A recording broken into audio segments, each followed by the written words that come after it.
ছেলেটা তার মাকে বলতো মেশিনের হ্যান্ডেলে হাত রেখে সামনে পিছনে চালাতে, কিন্তু এতে কাজ ধীরে হতো। বছরের পর বছর নিচু হয়ে দীর্ঘ সময় কাজ করতে করতে মায়ের হাতে তীব্র ব্যথা শুরু হয়। তাই পরের 10 বছর ধরে ছেলেটা মায়ের কষ্ট কমানোর উপায় খুঁজতে থাকে। একদিন তার সাইকেলের চেন হঠাৎ খুলে যায়। সে পুরনো জং ধরা চেন বদলায়। চাকা ঘুরতে দেখে তার মাথায় একটা আইডিয়া আসে। কয়েকদিনের পরিশ্রমে সে দুটো চাকা আর কাঠের তক্তা দিয়ে নিজের প্রথম বুনন মেশিন বানায়। প্রতিবেশীরা তাকে নিয়ে হাসাহাসি শুরু করে, এমনকি তার বাবা মাও বলে কোনো বড় আর কাজের কিছু করো। তারা এটাও বলে বিয়ে করে নাও, তাহলে স্ত্রী মায়ের কাজে সাহায্য করবে। সে বিয়ে করে। মধুর সংসার তার বুনন মেশিনের স্বপ্ন ভুলিয়ে দেয়। কিন্তু 6 মাস পর তার স্ত্রীরও হাতে তীব্র ব্যথা শুরু হয়। তখন সে খুব অনুতপ্ত হয় এবং আবার সেই পুরনো আইডিয়ায় কাজ করার সিদ্ধান্ত নেয়। এবার স্ত্রীও তার পাশে দাঁড়ায়। তারা চুপি চুপি মেশিনে কাজ করতে থাকে। কয়েক মাস পর সে মেশিনের একটা সাধারণ ভার্সন বানায়। পাওয়ার অন করতেই মেশিন চলতে শুরু করে, কিন্তু হঠাৎ ইঞ্জিন ফেটে যায়। সেই ইঞ্জিনটা সে সোশ্যাল সিকিউরিটি এজেন্সি থেকে ধার করা টাকায় কিনেছিল। তার ভরসা ছিল এই মেশিনেই ঋণ শোধ হবে। কিন্তু এখন পাওনাদাররা বাড়ি বিক্রি করার হুমকি দিতে থাকে। বাবা তাকে অকর্মণ্য বলে, আর মাও এবার হতাশ হয়ে পড়ে। সেই রাতে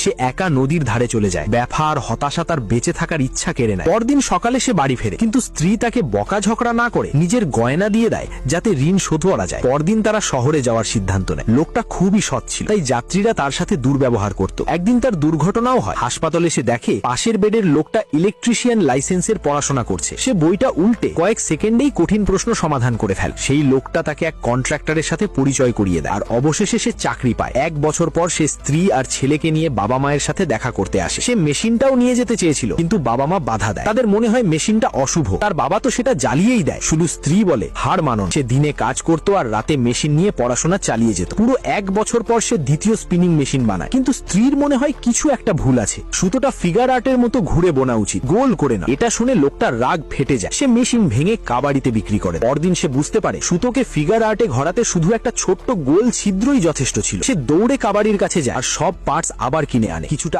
আর্ট ঠিকঠাক করার পর মেশিনটা শেষ পর্যন্ত তৈরি হয়ে যায়। সে সঙ্গে সঙ্গে মেশিনটা গ্রামে নিয়ে যায়, জোড়া লাগিয়ে টেস্ট করে। যারা আগে হাসতো তারাও দেখতে আসে। আত্মবিশ্বাস নিয়ে সে সুইচ অন করে, কিন্তু কিছুই হয় না। সৌভাগ্যবশত এটা শুধু একটা পুরনো তারের গোলমাল ছিল।